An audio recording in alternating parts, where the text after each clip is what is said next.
ప్రియమైన దేవుని బిడ్డలారా, దేవుని ఉన్నతమైన, ఉచితమైన కృపను బట్టి, ఆయన పరిశుద్ధ సన్నిధిలో ఈ మాధ్యమం ద్వారా మనం అందరము చేరి ఉన్నాం. ఇట్టి మహద్భాగ్యమును మనకు ధారాళంగా, ఉచితముగా ప్రసాదించిన మనందరి ఆత్మల కన్నతండ్రైనటువంటి దేవునికి క్రీస్తు ద్వారా కృతజ్ఞతాస్తుతి, స్తోత్రాలు నేను చెల్లిస్తూ మీకందరికీ ప్రభువైన యేసుక్రీస్తు నామములో శుభాలు, వందనాలు నేను తెలియజేస్తుంటున్నాను. ప్రియులారా, మత్తయి సువార్తలో చివరి 3 వచనాలు 10వ అధ్యాయము చివరి 3 వచనాలు మనం ఈ సమయంలో ధ్యానం చేయబద్దులమై ఉన్నాం. ఒక్కసారి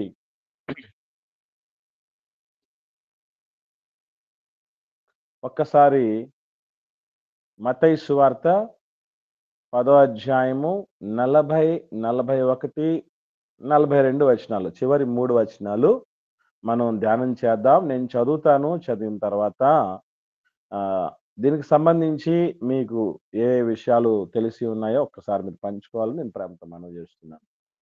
మిమ్మును చేర్చుకొనువాడు నన్ను చేర్చుకొనును, నన్ను చేర్చుకొనువాడు నన్ను పంపిన వారిని చేర్చుకొనును. ప్రవక్త అని ప్రవక్తను చేర్చుకొనువాడు ప్రవక్త ఫలము పొందును. నీతిమంతుడని నీతిమంతుని చేర్చుకొనువాడు నీతిమంతుని ఫలము పొందును.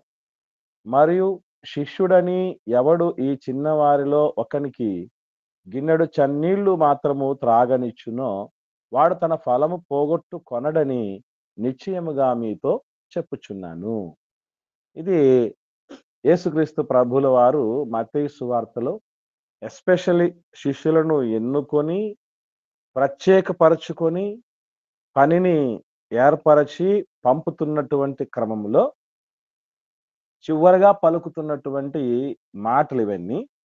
మరి వీటికి సంబంధించి మనం ఇదివరకు ఏం నేర్చుకున్నాం, మనకు ఏం అర్థమైంది అన్నటువంటి విషయాలు మీలో ప్రతి ఒక్కరూ తెలిసినటువంటి వాళ్ళు పంచుకోవాలని నేను ప్రేమతో మనవి చేస్తున్నాను. రికార్డింగ్ వెళ్తుంది కనుక దీన్ని లేట్ కాకుండా దయచేసి మీరు షేర్ చేసుకోవాల్సిందిగా ప్రేమతో నేను మనవి చేస్తున్నాను.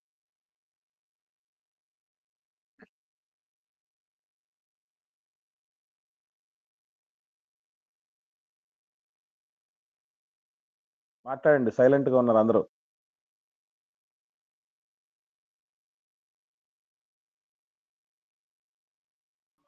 వందనాలన్నా. అమ్మ వందనాలమ్మా, చెప్పండి.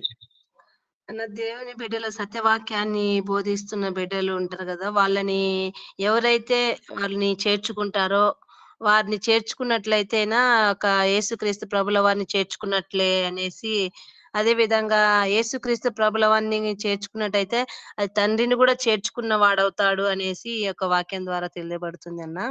కాబట్టి పరిశుద్ధులు గాని ఎవరికైనా చల్లని నీళ్ళు ఇచ్చినట్టయితే అని ఫలం ఎప్పుడు పోగొట్టుకోరు. అది పరలోకంలో వారికి అది పోగొట్టుకోడు, అది పొందుకుంటాడనేసి చెప్పినట్టుందన్న నేను అనుకుంటున్నాను. ఓకే అమ్మా, రైట్. ఇంకా సిస్టర్ చెప్పిన దాంతో అందరూ ఏకీభవిస్తున్నారా? ఇంకా ఏమన్నా ఉన్నాయా? దయచేసి పంచుకోండి.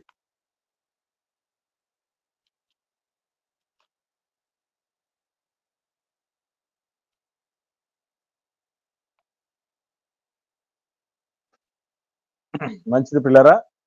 సో ఇక్కడ మనం గుర్తుపెట్టుకోవాల్సినటువంటి ప్రాముఖ్యమైన విషయాలు ఏంటంటే, ప్రభు గాని దేవుడు గాని తన సేవ కొరకు ఎవరినైతే పిలుచుకొని ప్రత్యేకపరుచుకొని పనిని కేటాయిస్తున్నారో వారి కొరకు దేవుడు గాని క్రీస్తు గాని ఇచ్చే భరోసా లేదా తీసుకునే బాధ్యత ఎంత ఉన్నతంగా ఉంటుంది అని అంటే, ఎంత ఊతం ఇచ్చే విధంగా ఉంటుంది, ఎంత ధైర్యపరిచే విధంగా ఉంటుంది, ఎంత స్ఫూర్తి నింపే విధంగా ఉంటుంది అని ఆలోచన చేయగలిగితే, మీరు వెళ్తున్నారు, తోడేళ్ల మధ్యకి వెళ్తున్నారు, పంపిస్తున్నాను నేను. ఇలా పంపించినటువంటి క్రమములో మిమ్మల్ని అందరూ యాక్సెప్ట్ చేయరు, అందరూ మీ విలువను గుర్తించరు. మీరు పరచొచ్చు, మీరు దయ్యాలు వెళ్ళగొట్టొచ్చు, మీరు చనిపోయిన వాళ్ళని కూడా లేపొచ్చు. అనేకమైనటువంటి సత్యాలు, పరలోకమును సంబంధమైనటువంటి విషయాలు, ఏ అన్యాయము, ఏ మోసము, ఏ కుయుక్తి లోపల లేకుండా, ఏ వేషధారణ లేకుండా, ఏ మాయ, ఏ అన్యాయం అనేది జరగకుండా మీరు స్వచ్ఛంగా ఉన్నది ఉన్నట్టే చెప్పొచ్చు. కానీ ఎన్ని చేసినా, ఎంత మంచిగా ఉన్నా, ఎంత శ్రేష్ఠులుగా ఉన్నా, ఎంత మాదిరిగా ఉన్నా, ఎంత స్ఫూర్తివంతంగా ఉన్నా, ఎంత త్యాగధనులుగా ఉన్నా మీరు, అందరూ మిమ్మల్ని చేర్చుకోలేరు. సేవకులైనటువంటి వాళ్ళకి, సేవకులు కాబోతున్నటువంటి వాళ్ళకి, సేవకులను కలిగి ఉన్నటువంటి విశ్వాసులు అందరూ గూడా తెలుసుకోవలసిన సత్యం ఇది. ఎందుకనంటే ఇక్కడ గుర్తుపెట్టుకోండి.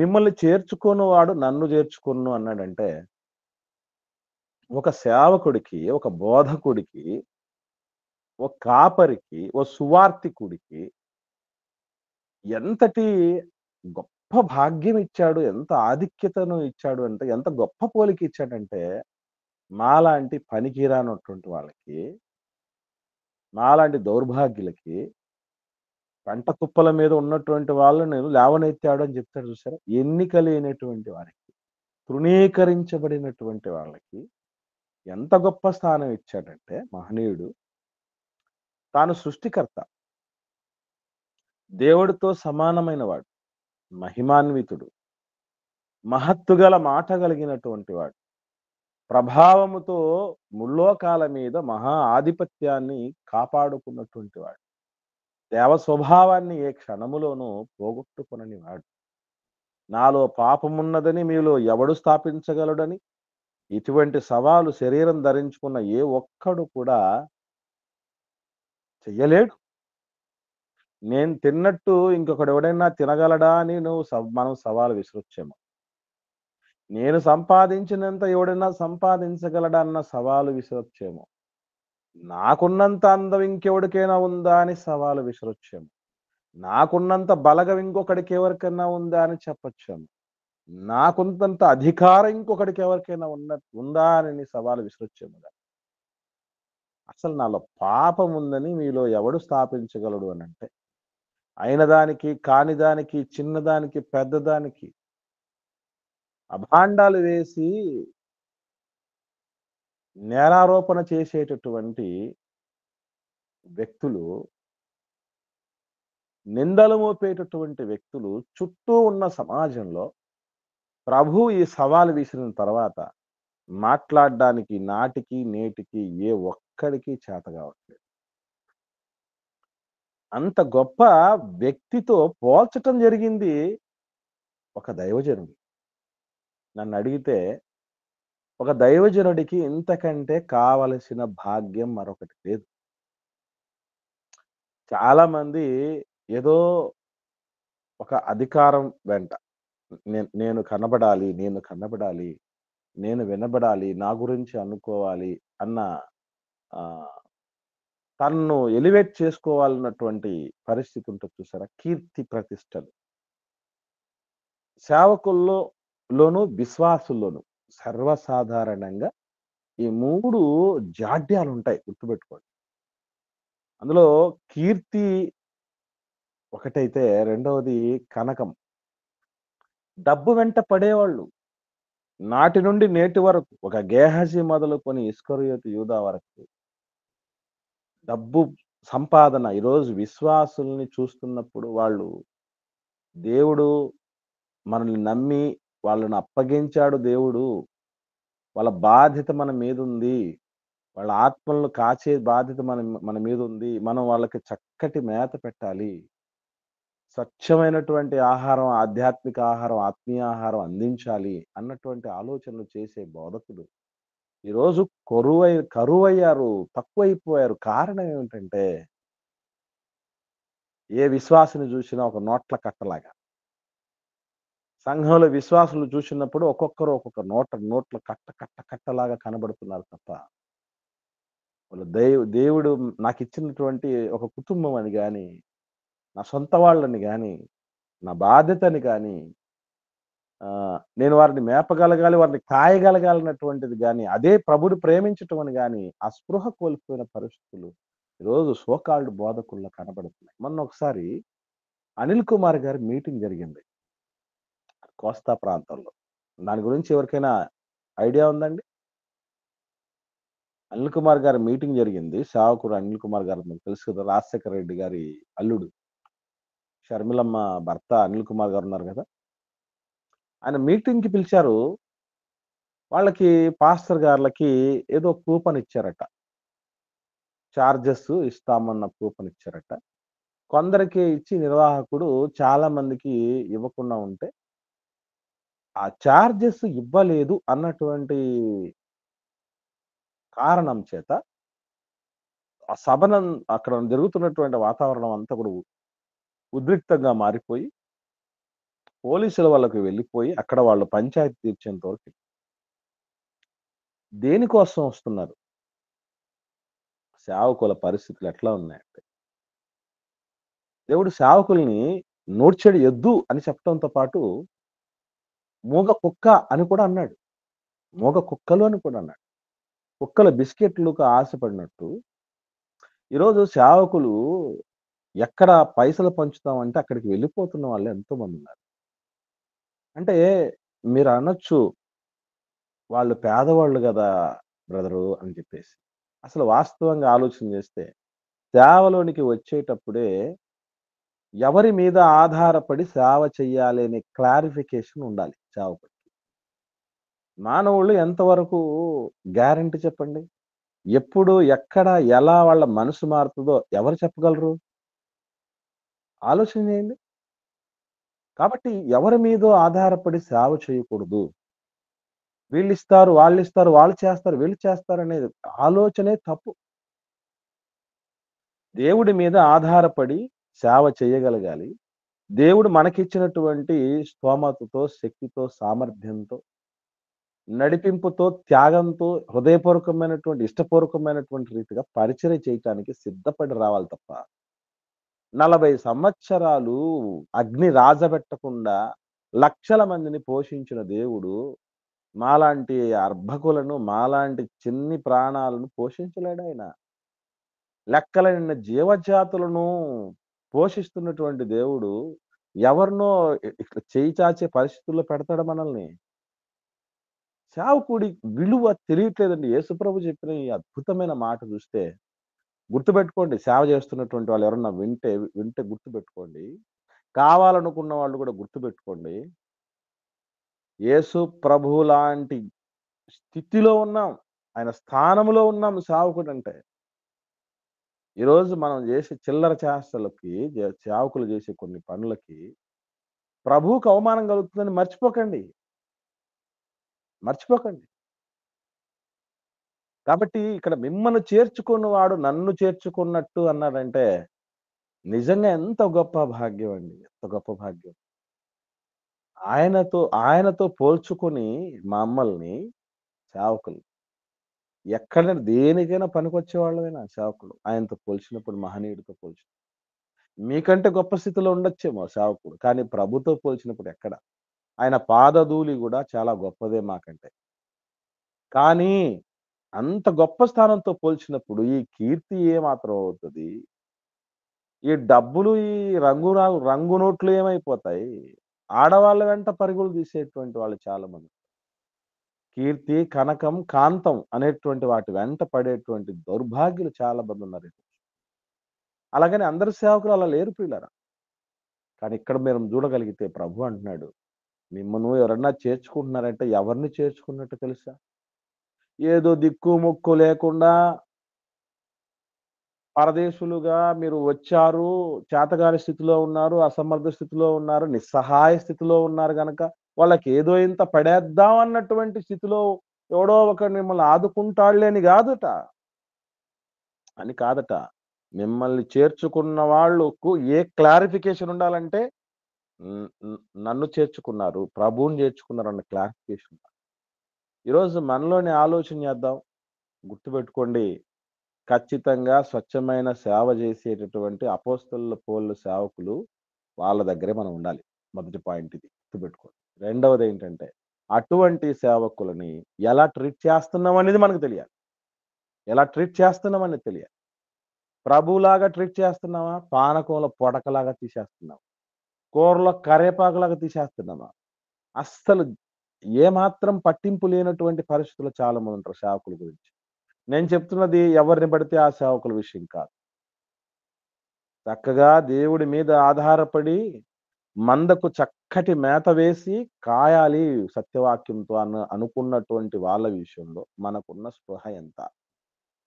ఈరోజు అందరూ నాలాగే ఉండరండి, గుర్తుపెట్టుకోండి. నాలాగే అంటే ఉద్యోగం చేస్తున్నాను నేను. ఉద్యోగం ఎందుకు చేస్తున్నానో తెలుసా? ఎంతో సవాలుతో కూడిందైనా, కష్టంతో కూడిందైనా, ఎన్నో ఇరుకులు, ఇబ్బందులు, చాలా ప్రతికూలతలతో కూడిందైనా ఎందుకు చేస్తున్నానంటే, ఒక్కటే గుర్తుపెట్టుకోవాల్సినటువంటి విషయం. ఎవరిని దేహీని అడుక్కోకూడదు. దేవుడి సేవ. రాజులైన యాజక సమూహం అని చెప్పాడు. ఆ రాజసాన్ని పోగొట్టుకోకూడదు. ఒకరి మీద ఆధారపడే పరిస్థితుల్లోకి రాకూడదు అనేటటువంటి పరిస్థితి. ఈ ఈ ఒకవేళ నా నా భార్య, నా బిడ్డలు ఏమైపోతారని అనుకున్నప్పుడు ఏదైనా ఒక పొరపాటు చేయటానికి అవకాశం ఉంటుంది. ఏదైనా ఒక గడ్డి గరవటానికి అవకాశం ఉంటదేమో. ఎందుకు అలాంటి పని చేయటం? వద్దు. ఆ ప్రభువును, ప్రభు ఆత్మాభిమానాన్ని తాకట్టు పెట్టకూడదు అనే ఉద్దేశంతో చేస్తున్నాం. కానీ అందరికీ అలాంటి పరిస్థితి ఉందా? సేవకులందరికీ? అందరూ ఉద్యోగాలు దొరికే పరిస్థితులు ఉండవండి. ఉద్యోగాలు చేసే పరిస్థితులు ఉండవు. మరి అలాంటి వాళ్ళ విషయమైనా మనకు ఎంతవరకు స్పృహ ఉంది? ఇది గమనించాలి. ఆలోచన చేయాలి. ప్రభువును చేర్చుకున్నంత గొప్ప భాగ్యం అంట. ఎంత గొప్పదంటే, మనం ఏమై ఉన్నామో దానికి కారణమైన ప్రభువును చేర్చుకున్నంత గొప్ప భాగ్యం అనుకుంటే, నాకెప్పుడు అనిపిస్తూ ఉంటది. ప్రభువు పేరు చెప్పుకొని మనం కొత్త బట్టలేసుకుంటా ఉంటాం గానీ, ప్రభువుకు బట్టలివ్వాలని ఆలోచన చేస్తాం మనం క్రిస్మస్ టైంలో. ప్రభు పేరు చెప్పుకొని తినాలని చూస్తాం తప్ప, ప్రభువుకి ఇంత పెడదామని ఆలోచన చేసే పరిస్థితులు ఎంతమందికుంటాయి? ప్రభువుకి పెడదామంటే ప్రభువుకి ఎట్లా తింటాడండి? ఆయన ఫోటో దగ్గర ఏమన్నా పెట్టాలా మరి? అని అనుకుంటారేమో. అది గాదండి.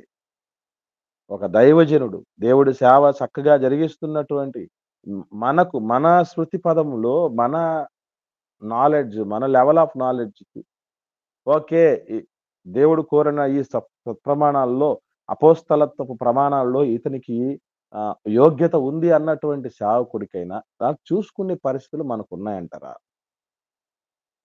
గుర్తుపెట్టుకోండి ప్రియులారా, ప్రభువు రెండవ రాకడలో వచ్చినప్పుడట, ఆయన ఏం గుర్తిస్తాడు? మనం చాలా మంది రకరకాలుగా ఆలోచన చేస్తారు. ఫస్ట్ గుర్తుపెట్టుకోండి, ఆహ్, ఎక్కడో అనాథలకు పెట్టాలి. తర్వాతొచ్చేసి పేదవాళ్ళకు పెట్టాలి. తర్వాత విధవరాళ్ళను చూసుకోవాలి అని ఆలోచన చేస్తారేమో. కానీ నువ్వు విధవరాలకు పెట్టావు, అనాథలకు పెట్టావు. ఈ విషయాలు ఎప్పుడు ఏం ప్రస్తావించలా ప్రభు. ఎవరిని ప్రస్తావిస్తున్నాడు? ఎందుకలా ప్రస్తావిస్తున్నాడు గూడా ఉంది అర్థం.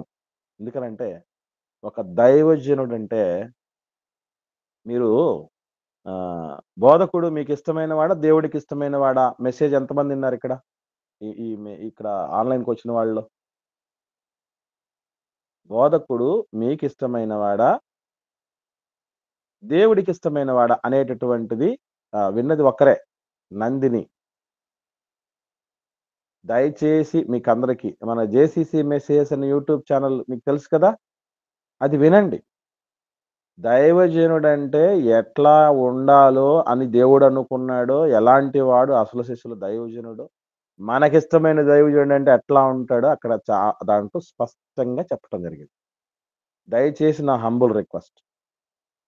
అందరూ ఆ సందేశాన్ని చూడండి. చూసిన తర్వాత మీ రెస్పాన్స్ కూడా అందులో వేయండి. తర్వాత చాలా మందికి కూడా దాన్ని చేరవేయండి. చాలా అవసరమైన సందేశం. బోధకుడు మీకిష్టమైన వాడా? దేవుడికిష్టమైన వాడా? సో, ఇందులో ఎందుకు ఇదొక్కటే ప్రభు ఎందుకు పట్టుకున్నాడు? మీరు ఎందరికో సాయం జేశారు. మీరు పేదలను ఆదుకున్నారు.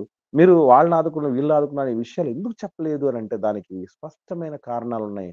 అన్నిటికంటే ముందుగా కమిట్మెంట్‌తో ఏవైనా అయిపోవటానికి సిద్ధపడి ప్రభువు సేవే పరమావధిగా భావించి మిగతావన్నీ గూడా ఏవైతే లాభకరములై ఉంటాయో వాటన్నిటిని నష్టంగా ఎంచుకుంటున్నటువంటి ఒక దైవజనుడు మనం ఆదరించే పేదవాడి కంటే, మనం ఆదరించే విధవరాలి కంటే గొప్పవాడు.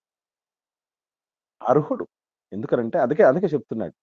ఒకసారి చూద్దాం 25 అధ్యాయం మత్తయి సువార్తలో, మత్తయి సువార్త 25 అధ్యాయము 34 వచనము నుండి చూద్దాం. 34 వచనం నుండి. నేను చదువుతాను, జాగ్రత్తగా పరిశీలన చేయండి.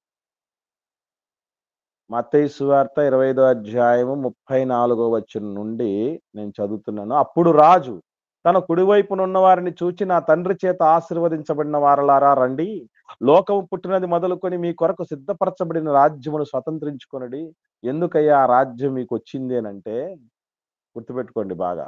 తండ్రి చేత ఎందుకు వాళ్ళు ఆశీర్వాదం పొందారు? ఎందుకు వాళ్ళు పరలోక ప్రాప్తం పొందగలిగారు అనంటే, నేను ఆకలిగొన్నాను, మీరు నాకు భోజనం పెట్టారు. నేను దప్పిగొన్నాను, మీరు నాకు దాహమిచ్చారు.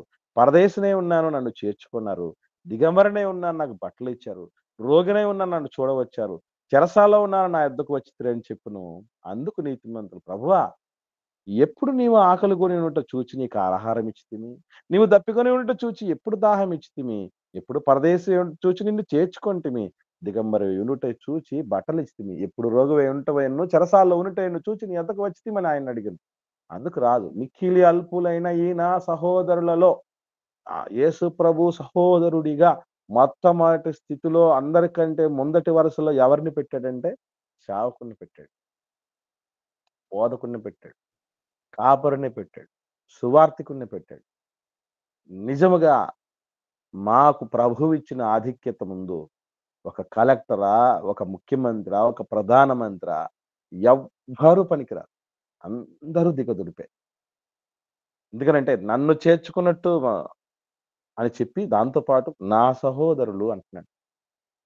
యేసుప్రభు సహోదరుల సరసన చేరేంతటోళ్ళమా? మిక్కిలి అల్పులైన ఈ నా సహోదరులు ఒకనికి మీరు చేస్తిరి గనుక నాకు చేస్తిరని నిశ్చయముగా మీతో చెప్పుచున్నాను అన్నాడు. అంటే ఒక సేవకుడిని, మరలా చెప్తున్నాను, అపోస్తలులు పోలినటువంటి సేవకుడి విషయంలో మనం ఏది చేసినా ఫలం బోదట. మరి ఏది చెయ్యకపోతే? ఏది చేసినా ఫలం బోదు. అసలు ఏది చేయకపోతే ఏమైపోతాం? ఒక్కసారి ఆలోచన చేయండి. ఇది గూడా చెప్పాడు. ఇది గూడా చెప్పాడు. ఎందుకంటే 41 వచనం నుండి అప్పుడాయన ఎడమ వైపు నుండి వారిని చూసి, శపించబడిన వారలారా, నన్ను విడిచి అపవాదికిని వాని దూతలకు కూడా సిద్ధపరిచిన నిత్యాగ్నిలోనికి పోండి. నేను ఆకలిగొన్నాను, మీరు నాకు భోజనం పెట్టలే. దప్పిగొన్నాను, మీరు నాకు దాహమియ్యలేదు. పరదేశినై ఉన్నాను, మీరు నన్ను చేర్చుకోలేదు. దిగంబరినై ఉన్నాను, మీరు నాకు బట్టలియ్యలేదు. రోగినై చెరసాలలో ఉంటిని, మీరు నన్ను చూడ రాలేదని చెప్పును.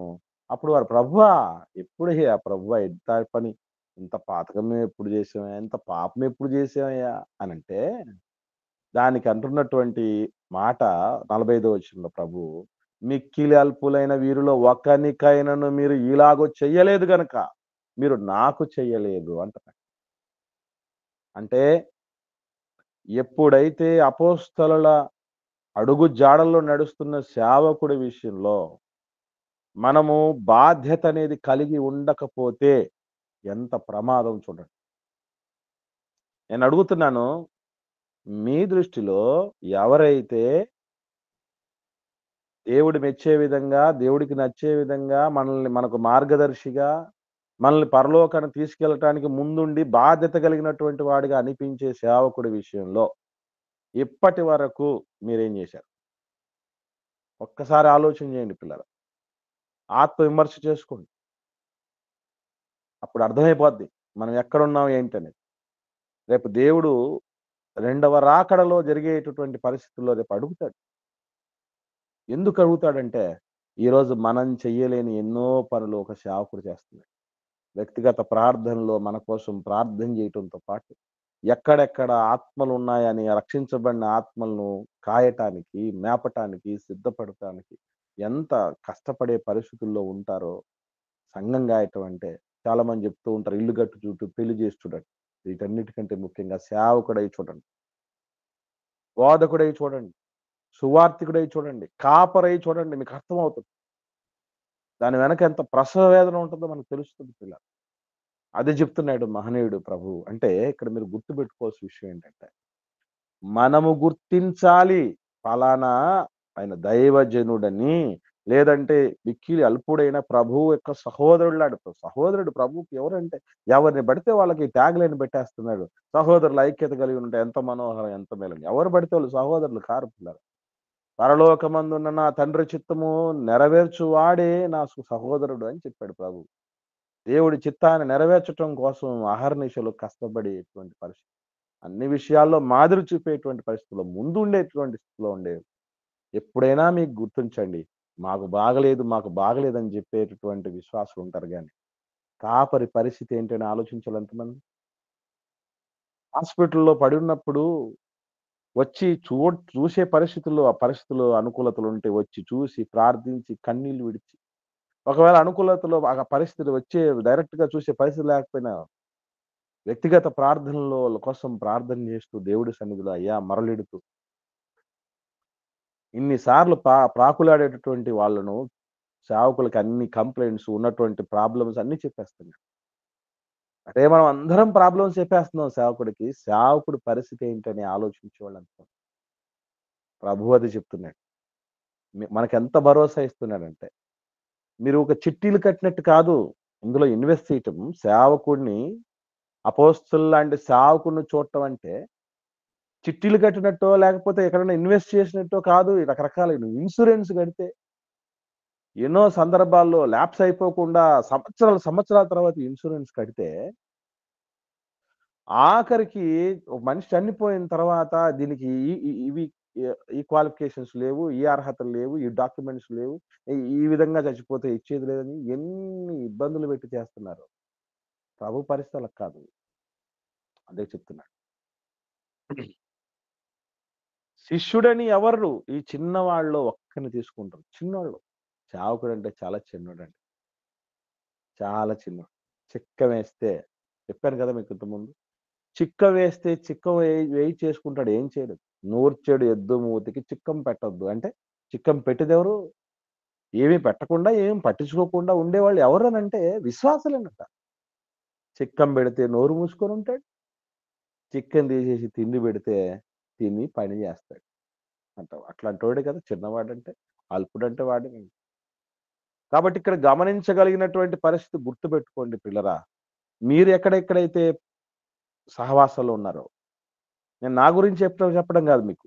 మీరు ఎక్కడెక్కడైతే సేవలో, పరిచర్యలో ఉంటున్నారో, సంఘాల్లో ఉంటున్నారో, అక్కడ మీ సేవకుడు నిజముగా మనల్ని నడిపించటంలో అన్ని విషయాల్లో ప్రభువును పోలి, అపోస్తలులను పోలినటువంటి పరిస్థితిలో ఉన్నోడైతే, దయచేసి వారిని పోగొట్టుకోకండి. వారికి గుర్తుపెట్టుకోవాల్సిన విషయం ఒకటే. ఒక్కటే గుర్తుపెట్టుకోండి.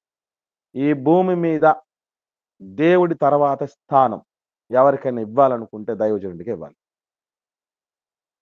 ఎందుకనంటే మన భారం, బాధ్యత అంతా కూడా అతనిదే. మీరు ఇంతవరకు ఏమైనా ఆషామాషీగా తీసుకున్నారు. మార్గదర్శి సేవకుడంటే. గురిపెట్టి చూడండి. వాళ్ళ అడుగు జాడల్లో నడవండి అని కూడా చెప్పాడు దేవుడు. ఏవండీ? కాబట్టి గుర్తుపెట్టుకోండి. మనకై మనం విలువ గుర్తించి చేర్చుకోగలగాలట.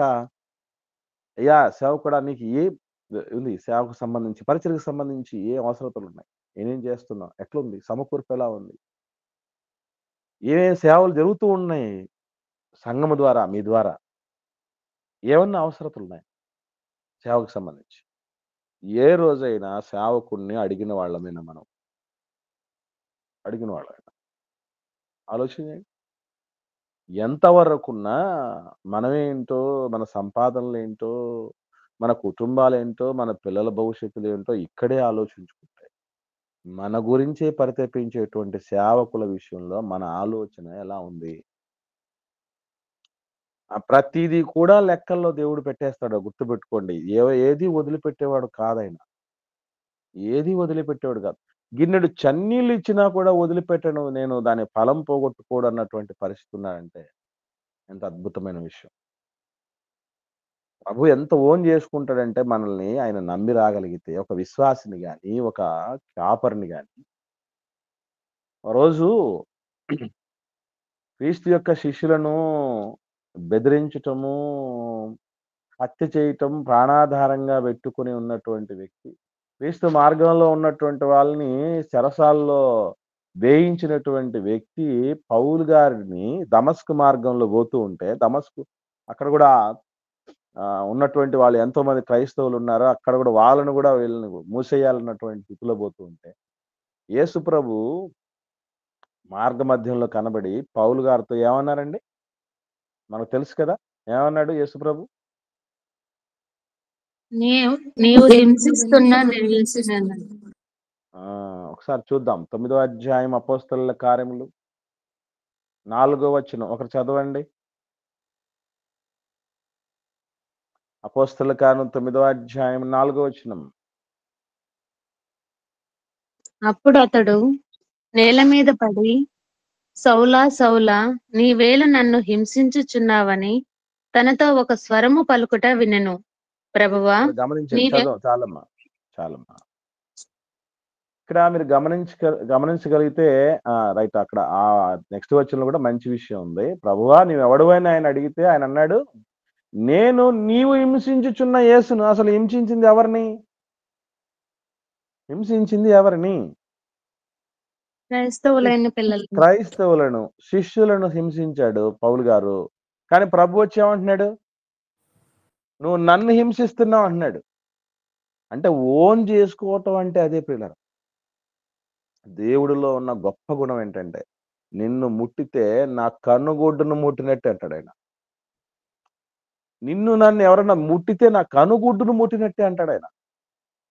అంత ఓన్ చేసుకుంటాడు. అంటే ఒక దైవజనుణ్ణి, ఒక అపోస్తలుల పోలి బతుకుతున్నటువంటి వ్యక్తిని సరైన రీతిలో సపోర్ట్ చేయకపోతే ప్రభువుని హింసించినట్టే. అంతే కదా! ప్రభుని పట్టించుకోకపోయినట్టే. కాబట్టి ఆ స్థితిలో ఎవరైనా మనం ఉన్నామా అన్నటువంటిది ఆలోచన చేయాల్సినటువంటి ఆవశ్యకత ఉంది. నిజంగా మేము నేర్చుకుంటున్నప్పుడు కూడా మాకు నేర్పించి మా కోసం ప్రయాసపడిన వారి కోసం మేము పెద్దగా చేయలేకపోయామండి. చాలా పశ్చాత్తాపంతో ఉన్నాను నేను.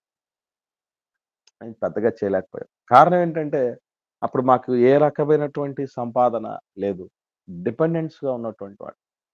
కానీ మామూలుగా చూసుకోలేదు. ఒక డబ్బు ఇవ్వటం అనేటటువంటి ఆ సహకారం ఒకటి పక్కన పెడితే వారిని నెత్తిన పెట్టుకున్నాం. చాలా చక్కగా చూసుకున్నాం. కారణం ఏంటంటే ఒక్కటే, ఇంత తెలియకపోయినా కూడా చక్కగా మనం చూసుకున్నటువంటి పరిస్థితి. ఈరోజు ఆ పరిస్థితే మమ్మల్ని ఈ స్థితికి తీసుకొనొచ్చింది. ఆ కృతజ్ఞత కలిగినటువంటి జీవితాలు. వాళ్ళ కోసం ప్రార్థన చేయటంతో పాటు మంచి ఆహార పదార్థాన్ని తీసుకెళ్ళిపోవాలని ఎదురు చూసేటువంటి పరిస్థితులు గాని, లేదు ఎవరినైనా ఒక ఆత్మను తీసుకొనొచ్చి వాళ్ళకి అప్పగించే పని గాని, ఏదో ఒక రూపేణ వాళ్ళ దగ్గరికెళ్ళిపోయినప్పుడు వాళ్ళ పనులన్నీ చూసుకోవటం కావచ్చు. ఇలా రకరకాలైనటువంటి రీతిగా వాళ్ళలా చూసుకోవటం అనేది జరిగింది. మాకప్పుడు తెలీదు పెద్దగా. తెలియకపోయినా కూడా ఇలాంటి పరిస్థితుల్లో ఉన్నాం. ఈరోజు మనకి ఎన్నో తెలిసాయే. మీ సేవకులు ఎలా అలమటించిపోతున్నారో ఒక్కసారి ఆలోచన చేయండి సార్. అలా అలమటించి పోయేటట్టు చేసింది ఆ సేవకుడిని కాదు. సాక్షాత్తు మనల్ని కొన్న, దేవుళ్ళో మనల్ని కన్న ప్రభువును నిర్లక్ష్యపరుస్తున్నామని అర్థం. ఒకవేళ మనం అలా ఉన్నామేమో ఆలోచించేయండి. దయచేసి నేను మీకందరికీ చేతులెత్తి నమస్కారం చేస్తున్నా. అటువంటి పరిస్థితుల్లో ఏ సేవకుడిని పెట్టకండి. ఎవ్వరికీ మంచిది కాదు. ప్రభు చెప్తున్నాడు. ఏమనంటే, శిష్యులను హింసిస్తూ ఉంటే నన్ను హింసిస్తున్నావు నువ్వు అన్నాడు. శిష్యులను చేర్చుకుంటే నన్ను చేర్చుకున్నావు అన్నాడు. కాబట్టి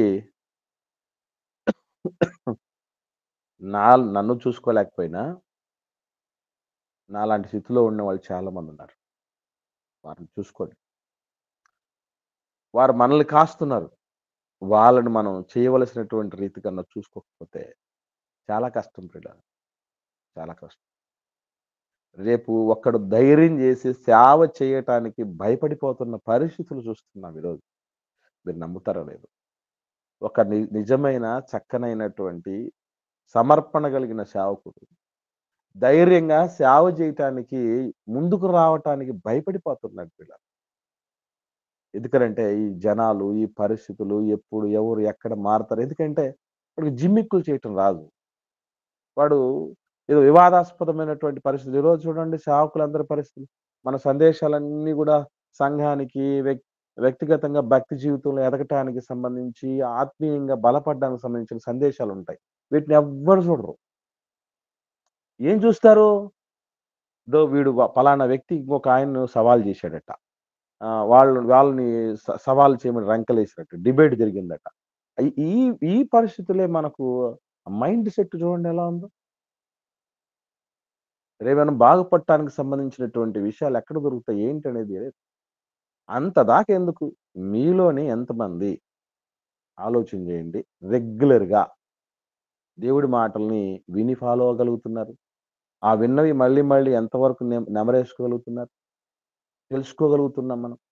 దానికి తగ్గట్టుగా ఎంతమంది మసలుకోగలుగుతున్నాం? ఆలోచన చేయండి.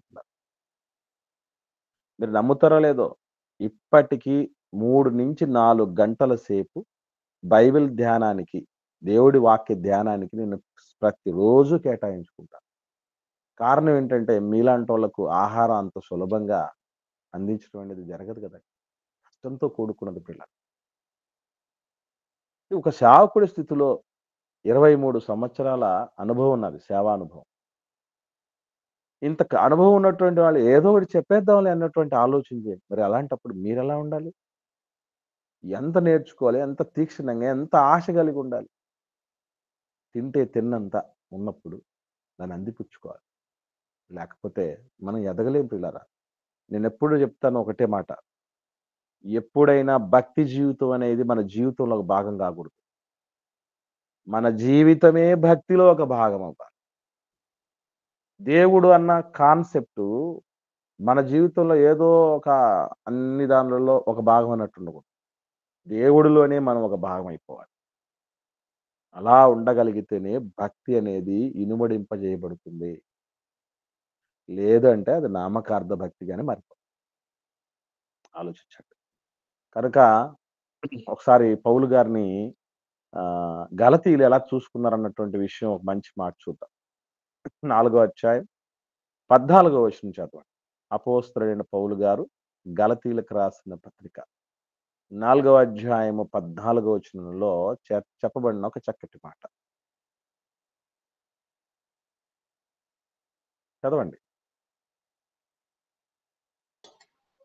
అప్పుడు నా శరీరములో మీకు శోధనగా ఉండిన దాన్ని బట్టి నన్ను మీరు తృణీకింపలేదు.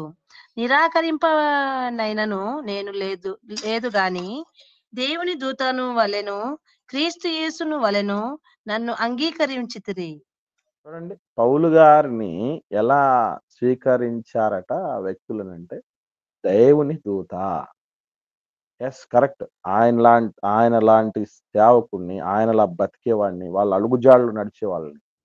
మీరనొచ్చు ఒకవేళ సింపుల్‌గా అట్లాంటోళ్ళు ఎవరున్నారండి అని.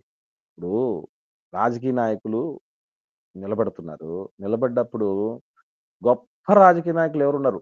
కాకపోతే ఏం చేస్తాం మనం? ఉన్న వాళ్ళలోనే బెస్ట్‌ను మనం సెలెక్ట్ చేసుకుంటాం. అట్లాగా మీకు మీ శృతి పదములో, మీ సేవకుడిగా, మీ కాపరిగా ఎవరైతే ఉన్నారో వారిని ఎలా చూడగలగాలంటే ఇదిగో పౌలు గారు చెప్తున్నాడు ఒక మాట. నన్ను దేవుడు దూతలా చూశారు. ప్రభువైన క్రీస్తులా చూశారు అని. నిజముగా అలాంటి వాళ్ళని అలాగే చూడాలి. మనం ఎలా చూస్తున్నాం అనేది ఒక్కసారి మనం ఆత్మవిమర్శ చేసుకోవాలి. ఎవ్వరు బలవంతానికి వెళ్ళకండి.